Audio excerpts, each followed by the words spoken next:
feel like I spent so much time uh not not accepting myself, Mm-hmm. and not really even knowing what to do. Like I said, there were so many spaces where, I went to the Rainbow Alliance at Fordham, where I went to these, spaces where I wanted to meet others. And, you know, um, my experiences were that I was such an introvert, and I was so self-conscious about the way I looked and the way that I like everyone to seem so cool.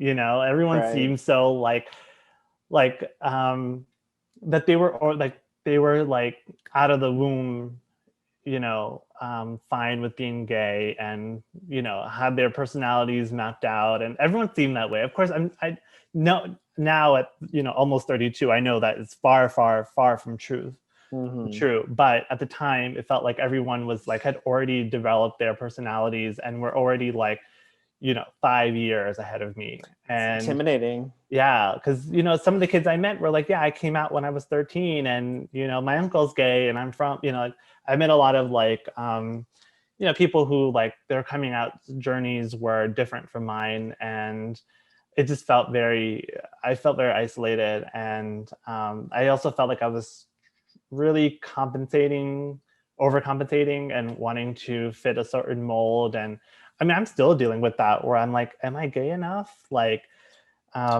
Because I think I remember once I went to this gay club with my roommates, and my roommates were great, and but I still felt a little ostracized because I was heavier than them by at least 50 pounds, if not more. Sure. Yeah. But they were at least accept inviting and welcoming, and they invited me out to things, and I tried to go with them because I wanted to, I wanted to. But I Mm. remember standing outside while they were smoking or whatever, and this other guy comes up and goes to okay, so you're a queen, you're a queen, you're a queen. It gets to me, and he's like, you're not a queen. And I was like, I didn't know what that meant.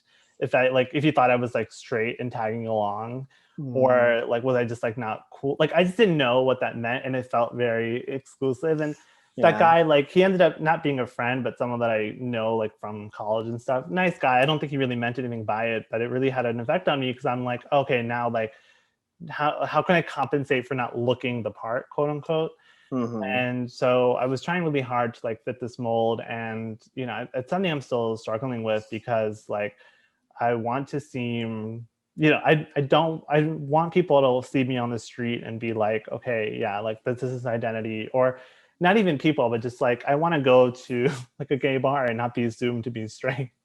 And that's Right. that's definitely a hang up I have, and I don't know whether it's true or not, or but I just want to be seen as this, and that this is my identity, because I'm proud of it, to an extent. And I'm definitely proud of it, but I want to I just it's just a hang up I have, where I feel like I'm not enough of this or that, or Yeah. um and as I'm getting older, I'm realizing a lot of people have those struggles, but everyone else seems like they have it all together. you Oh, know totally. Well, I can say that I don't, so I could agree with yeah. you. Yeah, it's always Yeah, it's such a hard landscape to navigate yeah, because yeah, it's either you're like growing up being gay is a negative, so it's you're yeah, trying to hide that. Then now you can be gay, but it's is it inauthentic to be overly gay, and then you're yeah, yeah, constantly balancing an act of trying to figure out how to yeah. And then yourself. another thing is I'm not, mask enough, again, quote unquote, to be a mask, a more macho gay, but I'm not femme enough to be a femme gay. I'm in this weird thing where I'm I love Broadway, but I'm not a theater queen. I love this and that, but I'm not, so it's just it's Yeah. it's very strange. Why can't we just be ourselves, man? Yeah, exactly. It's And I like, want to, I think as I was saying about my resolution, I think I'm just sort of looking for my queer family, my where I belong. And because I noticed how many friends of mine were straight, and as we're getting older, people are settling down and getting married, having children, and I'm kind of oh, all my friends are just not available.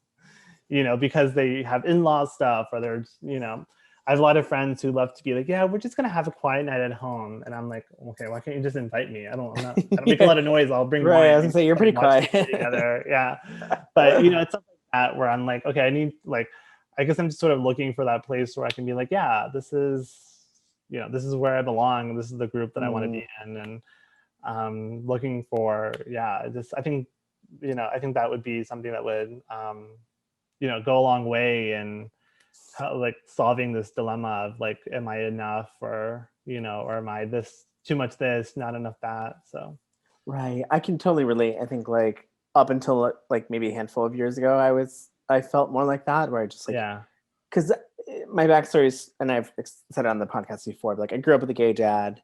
yeah, I came out at like after college. All of my friends before I came out were very hetero. I mean, I used to like get in fights and sell drugs, and like it was yeah, like very, very hetero. And then being launched into the gay community, it's like, yeah, I want to relate to people, but I didn't feel feminine, yeah, you know. So yeah, but I think I was blocking that a little bit. But it took me like a few years of meeting a lot of people and like just trying all different experiences out to figure out like yeah, slowly like polish down like who I am as a gay man, and how just like I'm fine being a little bit masculine. I'm also fine being a little bit feminine, yeah, yeah. and like playing around with those edges a little bit.